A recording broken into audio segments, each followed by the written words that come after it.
It says in the 50 verses of Guru Devotion that Vajradhara has stated very clearly, for any of our practices to bear fruit or to fruition, we must rely on our teacher, or in Sanskrit, our Guru.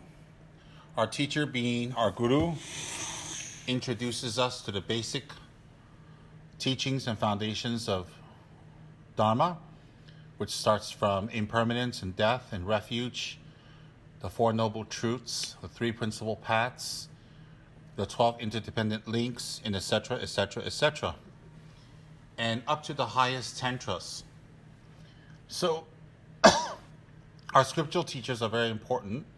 Our gurus who introduce us and gives us the Dharma and inspires us to do the Dharma lets us know that there's another way of looking at our existence. Our teacher gives us a more profound and realistic view of our existence. Our teacher lets us know that although the realistic view of his existence is not always very happy, that there is hope, that there is a way, that there is a remedy. And that remedy is to become a fully enlightened being. Even the existence of fully enlightened beings depend on the teacher. Even the knowing and the knowledge of becoming an enlightened being depends on a teacher.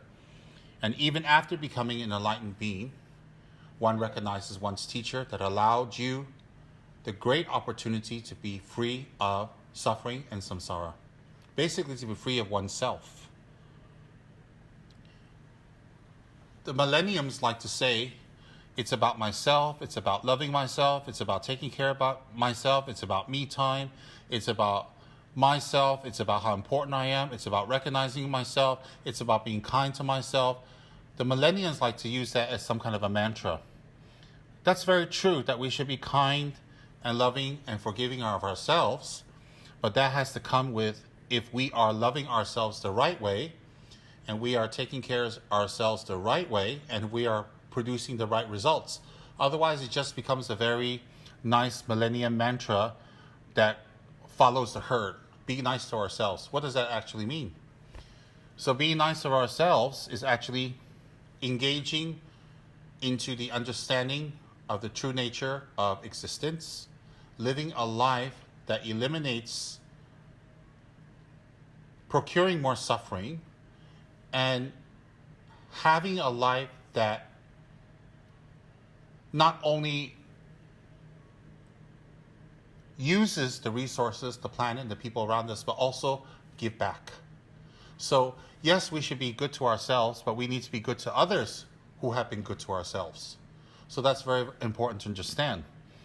Now, in reliance on the Guru, we learn a different view of life. In reliance on the Guru, we learn a different view of our existence and perhaps a higher purpose in our lives, and to even aspire to become free of the endless rounds in life, endless round of lives, which is reincarnation, samsara, at least to be reincarnated in suffering states.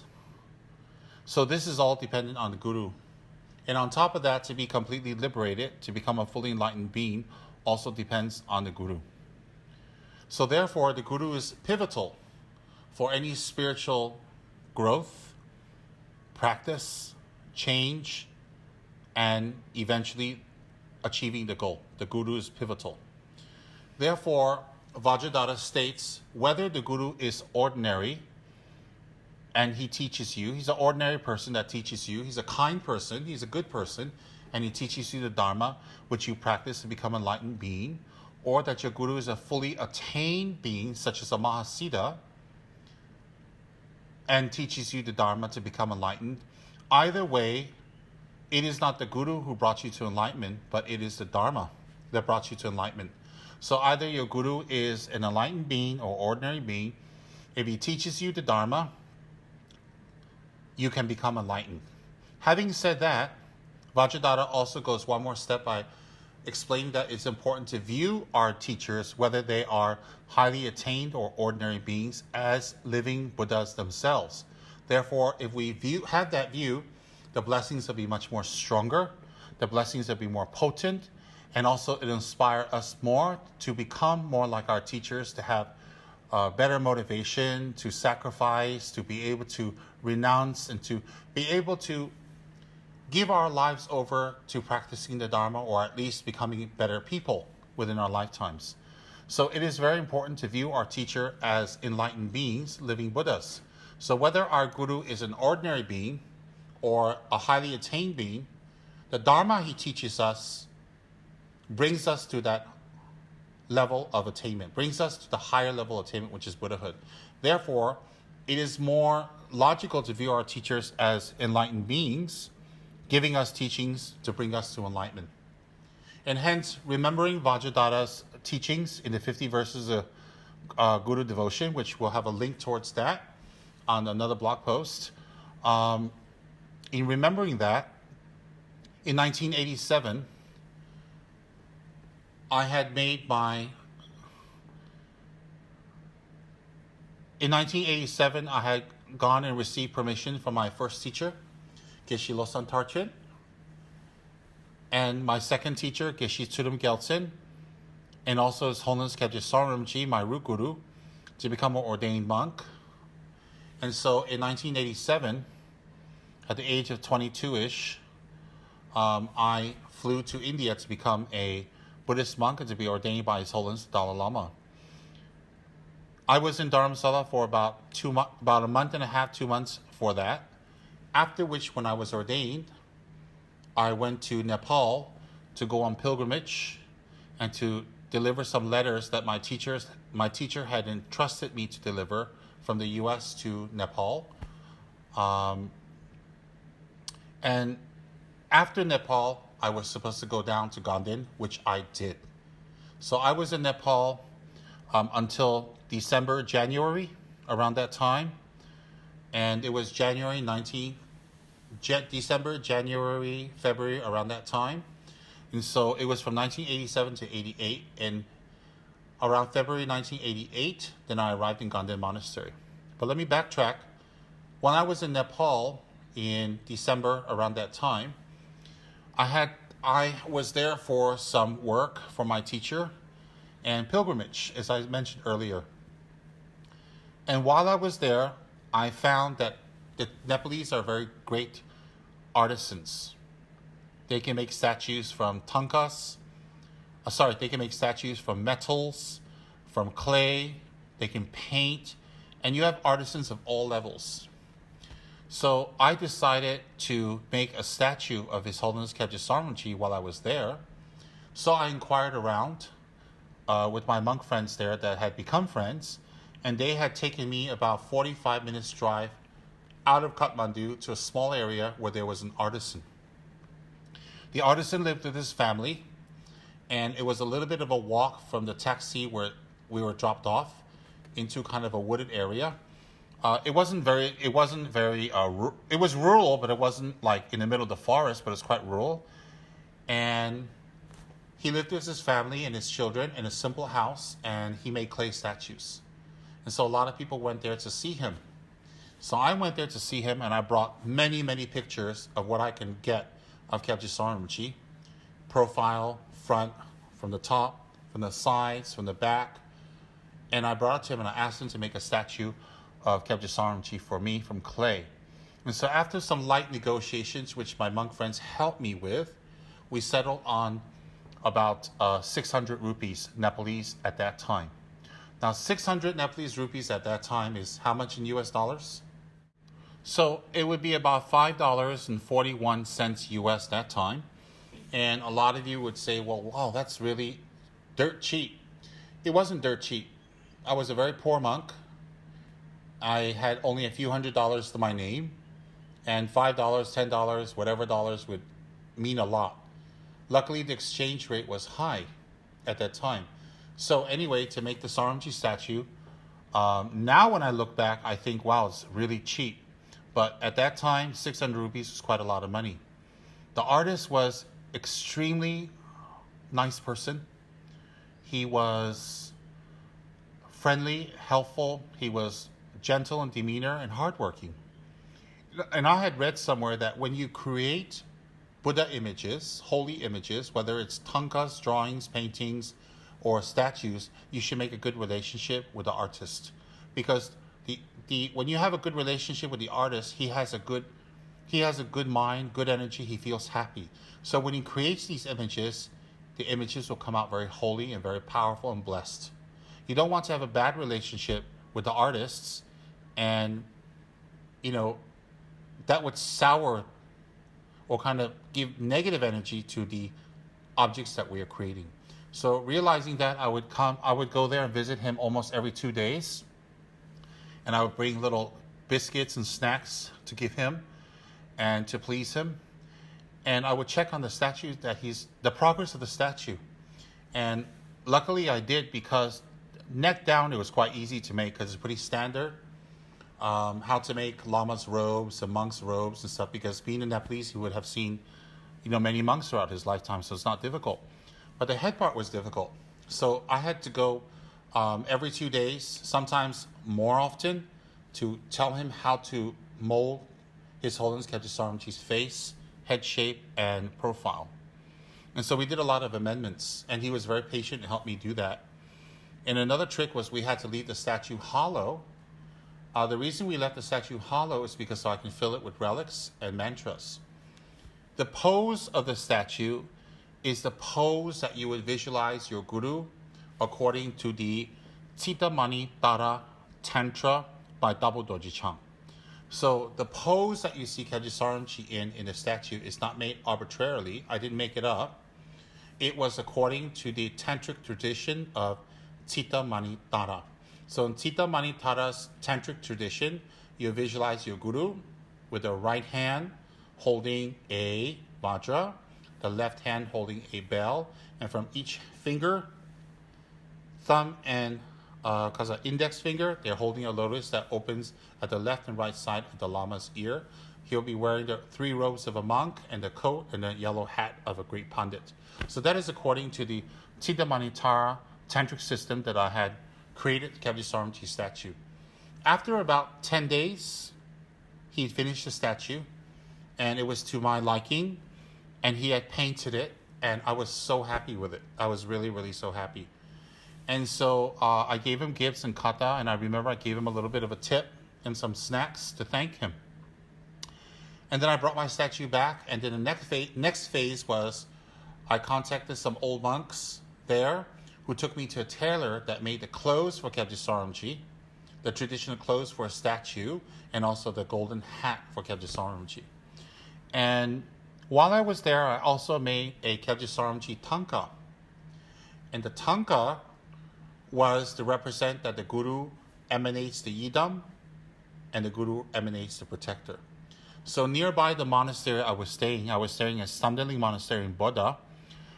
Literally 5 minutes walk away, on the second floor, there was an old Nepali artist that I was introduced to, who was also very patient, and who charged me about 1,100 Nepali rupees to create a thangka, beautiful, 16 by 20 inches.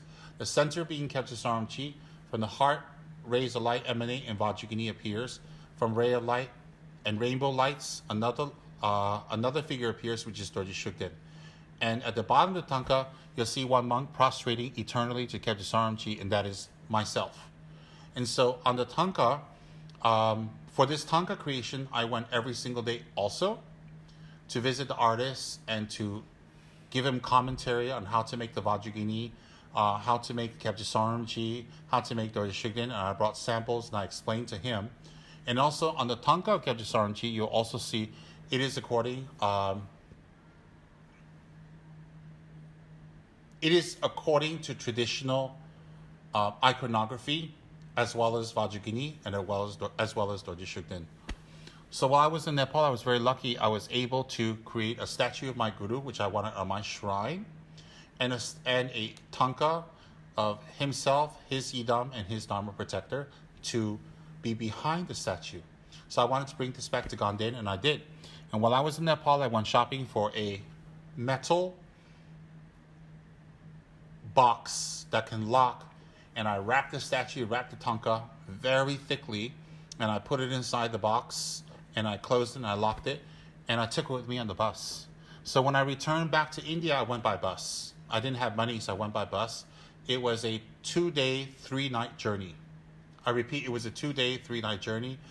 And on another blog post, I'll tell you about the journey, but it was quite dramatic, because you're stopped about 14 times along the way, and you're asked for all kinds of money to get through. For example, tax for your statues, tax for your thangkas, and you pay tax about 5 times already. You still have to pay tax at each stop. Anyways, India and Nepal is very interesting, and I love them. I love both countries, and I would love to live there. Anyways, I took my thangka and my statue back from Kathmandu to Delhi, 3 days and 2 nights. From Delhi, I took a train 2 days and 2 nights to South India, to the monastery. So when I entered Ganden Monastery, for the first time in my life, I took my beautiful statue. I was assigned a room in Saramji's house. I arrived in Ganden, and I did 3 prostrations to Saramji's house before I entered, because I'm going to live in my guru's house. I'm going to use my guru's facilities. I'm going to use my guru's property. So to show respect and not to feel entitled or my guru owes me anything, I made 3 prostrations at the entrance of Kyabje Saramji's house. And then I brought my luggage in. I brought my Saramji statue, my thangkas, my clothes, my robes in. Then I walked in, and I was assigned a room. And in my room, I cleaned it up. And the first thing I did was set up Kyabje Saramji's statue and the thangka, and I made offerings immediately. So I don't know how many years it's been, 1987 to now. So it's been 31 years since I made those statues and the thangka, and they're still on my altar. And you'll see in the blog post the original thangka. And I've had this statue with me, and it's been here, and it's very treasured. And as an ending to what I want to share with you is, when I arrived in Songlarang, the assistant of Saramji gave me actual bone relics of Kyabje Saramji. Saramji had passed away, and he was cremated, and so they have a lot of his relics.